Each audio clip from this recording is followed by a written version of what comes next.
Friends, आज का हमारा लेक्चर ज़ीना डायोड के मुतालिक है। ज़ीना डायोड स्पेशल डायोड्स की एक किस्म है और पीएन जंक्शन डायोड में थोड़ी मॉडिफिकेशन के बाद ज़ीना डायोड को तैयार किया जाता है। तो ज़ीना डायोड की वर्किंग को अच्छे तरीके से समझने के लिए ज़रूरी है कि पहले पीएन जंक्शन डायोड को थोड़ा स्टडी कर लिया जाए। तो इस मकसद के लिए मैंने कुछ फिगर्स यहाँ आपके सामने ड्रॉ की हैं।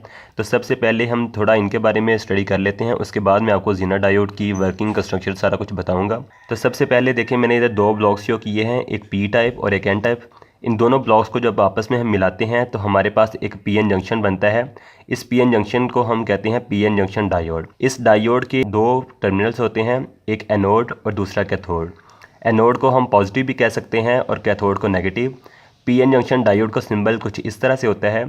इसमें ये एनोड साइड है और ये कैथोड साइड है। दो तरीके से इस पीएन जंक्शन डायोड को सप्लाई लाइन के साथ जोड़ा जा सकता है। एक इसकी स्कीम ये है कि आप इसके एनोड को बैटरी के पॉजिटिव के साथ और कैथोड को बैटरी के नेगेटिव के साथ अटैच कर दें। इस तरह कनेक्शन करने को हम फॉरवर्ड बाइसिंग कहते हैं।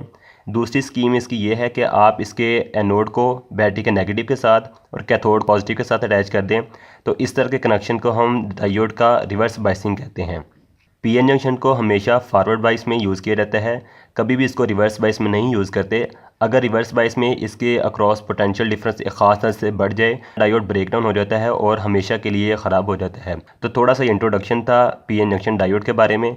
अब हम बात करते हैं ज़ीना डायोड की। ज़ीना डायोड में जो पीएन जंक्शन है इस थोड़ा सा डिफरेंट होता है, यानी इसमें डोपिंग लेवल थोड़ा सा ज़्यादा रखा जाता है आम पीएन जंक्शन डायोड के मुकाबले में। तो ज़ीना डायोड का जो सिंबल है पीएन जंक्शन डायोड से थोड़ा डिफरेंट है। इसके भी दो ही टर्मिनल होते हैं, एक को एनोड और दूसरे को कैथोड कहते हैं। एनोड को हम पॉजिटिव भी कह सकते हैं और कैथोड को हम नेगेटिव भी कह सकते हैं। इसको बैटरी के साथ जोड़ने के दो तरीके हैं, क्योंकि इसके दो टर्मिनल हैं तो दो पॉसिबिलिटीज़ हैं। आप इसको इस तरह से जोड़ें कि इसकी जो एनोड साइड है उसको बैटरी के नेगेटिव के साथ और कैथोड साइड को बैटरी के पॉजिटिव के साथ, तो इसे कहते हैं रिवर्स बाइस। ज़ीना डायोड को जब भी हम यूज़ करते हैं रिवर्स बाइसिंग में यूज़ करते हैं। इसके बरक्स जो पीएन जंक्शन डायोड था उसे हमेशा हम फॉरवर्ड बाइसिंग में यूज़ करते हैं। इसके अलावा अगर आप चाहते हैं तो ज़ीना डायोड को फॉरवर्ड बाइस के तौर पे भी यूज़ कर सकते हैं। जब आप ज़ीना डायोड को फॉरवर्ड बाइस में जोड़ेंगे तो एक पीएन जंक्शन डायोड की तरह ये बिहेव करेगा, यानी इस डायोड को हम as a PN junction diode के तौर पे भी इस्तेमाल कर सकते हैं, लेकिन इसकी प्रॉपर फंक्शनिंग जो होती है इसको रिवर्स बाइसिंग में जोड़ने से ही आती है। तो ये थोड़ा सा डिफरेंस था ज़ीना डायोड के बारे में और जो सिंपल पीएन जंक्शन डायोड है उसके बारे में। डायोड्स को बनाने के लिए दो तरह के मटेरियल को बहुत ज़्यादा यूज़ किया जाता है, जिनमें से एक है सिलिकॉन और दूसरा जर्मीनियम। जर्मीनियम के ब्रेकडाउन वोल्टेज 0.3 वोल्ट होते हैं और सिलिकॉन का ब्रेकडाउन वोल्टेज 0.7 वोल्ट होता है। ब्रेकडाउन को समझने के लिए फ़र्ज़ करें कि मैंने यहाँ पे एक डायोड लगाया हुआ है और ये सिलिकॉन मटेरियल का बना है। तो जब आप इसके अक्रॉस जो वोल्टेज है 0.7 वोल्ट से कम अप्लाई करेंगे या 0.7 वोल्ट अप्लाई करेंगे तो इसके अंदर से कोई फॉरवर्ड करंट नहीं गुजरेगा। मास वाइज लीकेज करंट के जो कि बहुत कम वैल्यू होती है उसकी माइक्रो एम्पेयर में, फॉरवर्ड करंट की वैल्यू इसमें ज़ीरो होगी। लेकिन जो ही आप इसको 0.7 वोल्ट से ज़्यादा वोल्ट ही देंगे तो ये एज ए क्लोज स्विच काम करेगा, यानी इसमें से बहुत ज़्यादा करंट गुजरेगी, इसमें कोई रुकावट नहीं होगी। लेकिन 0.7 वोल्ट से कम वोल्ट पे या 0.7 वोल्ट पे ये एज ए ओपन स्विच काम करता है, यानी इसमें से कोई करंट नहीं गुजरती। लेकिन जो ब्रेकडाउन वोल्टेज ज़ीना डायोड में है इसे हम कंट्रोल करते हैं डोपिंग के दौरान, यानी जब डायोड को बनाया जाता है तो इसकी डोपिंग इस तरह से की जाती है कि इसके ब्रेकडाउन वोल्टेज को हम अपनी मर्ज़ी से सेट कर सकते हैं। तो ज़ीना डायोड को जब भी हम मार्केट से परचेज़ करते हैं इसके ब्रेकडाउन वोल्टेज की बिना पे परचेज़ करते हैं। जब हम कहते हैं कि 5 वोल्ट का ज़ीना डायोड, 6 वोल्ट का, 7 वोल्ट का, या जितने भी आप वोल्टेज कहें, तो एक्चुअली ये इसके ब्रेकडाउन वोल्टेज होते हैं।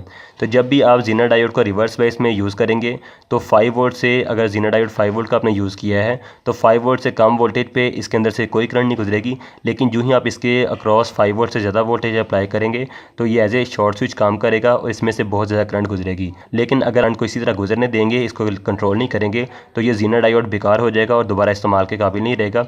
तो इसको बचाने के लिए इसके सीरीज़ में एक रजिस्टर लगाया जाता है ताकि इसके करंट को हम लिमिट कर सकें और ज़ीना डायोड ख़राब ना हो। ज़ीना डायोड का सबसे ज़्यादा इस्तेमाल एज ए वोल्टेज रेगुलेटर किया जाता है। वोल्टेज रेगुलेटर का मतलब ये होता है कि इनपुट वोल्टेज अगर वेरी हो रहे हों, यानी चेंज हो रहे हों, तो ज़ीना डायोड को लगा के हम वोल्टेज को एक ख़ास लेवल तक फिक्स कर लेते हैं। जब हम इसे वोल्टेज रेगुलेटर के तौर पे यूज़ करते हैं तो फ़र्ज़ करें हमारे सप्लाई वोल्टेज जो हैं किसी वजह से बढ़ गए हैं और जो लोड है वो कांस्टेंट है, तो सप्लाई वोल्टेज के बढ़ने से ज़ीनर डायोड के अंदर से जो गुजरने वाला करंट है वो भी बढ़ जाएगा, क्योंकि वोल्टेज बढ़ने से करंट भी बढ़ता है। तो करंट जो है लोड के अंदर तो वही रहेगा, लेकिन जो ज़ीनर डायोड है इसके अंदर से बहुत ज़्यादा करंट गुजरेगा। अगर वोल्टेज कम होके इसके जो ब्रेकडाउन वोल्टेज से भी कम हो जाते हैं तो फिर इस कंडीशन में ज़ीनर डायोड के अंदर से कोई करंट नहीं गुजरेगा, सारा का सारा जो करंट है वो लोड के अंदर से गुजरेगा।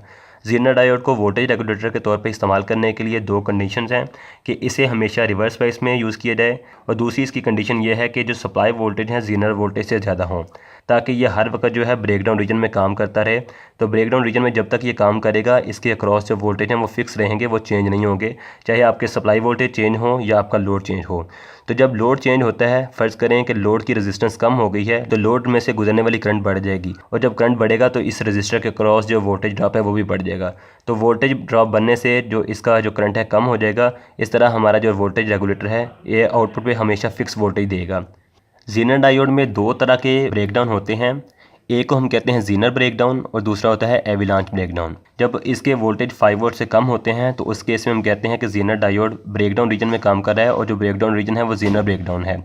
लेकिन जब वोल्टेज 6 वोल्ट से बढ़ते हैं तो उस दौरान ये इसका जो ब्रेकडाउन होता है वो एविलांच ब्रेकडाउन होता है। अगर आपको इनके बारे में कोई डाउट है तो आप मुझे कमेंट सेक्शन में बताइए, इंशाल्लाह मैं इसके बारे में आपको वीडियो बना के बता दूंगा। लेकिन 5 और 6 वोल्टेज के दरमियान इसमें दोनों ब्रेकडाउन वाक़या होते हैं, ज़ीनर ब्रेकडाउन भी और एविलांच ब्रेकडाउन भी। ज़ीनर डायोड के जो ब्रेकडाउन वोल्टेज हैं वो डिपेंड करते हैं जो ज़ीनर डायोड की डिप्लेशन रीजन की विड्थ है, और डिप्लेशन रीजन की जो विड्थ है वो डिपेंड करती है इसके डोपिंग लेवल पे। यानी डोपिंग लेवल बढ़ाने से इसकी डिप्लेशन रीजन की जो विड्थ है वो बढ़ जाती है, और डिप्लेशन रीजन की विड्थ बढ़ने से इसके जो ब्रेकडाउन वोल्टेज हैं वो भी बढ़ जाएंगे।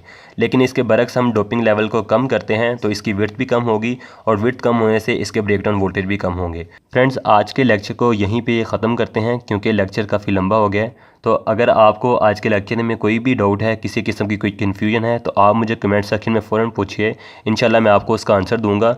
तो अगर आपको ये वीडियो अच्छी लगे तो इसे लाइक ज़रूर कीजिएगा और अपने फ्रेंड्स के साथ शेयर करें। लेकिन अगर वीडियो बुरी लगे तो इसे डिसलाइक करें ताकि मुझे पता चले और मैं आइंदा इससे भी अच्छी वीडियो आपके लिए लेके आऊँ।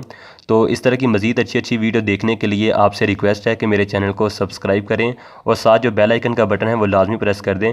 इस तरह जो भी नई वीडियो मैं आपके लिए लेके आऊँगा उसका नोटिफिकेशन आपको मिलता रहेगा। तो आज के लिए इतना ही।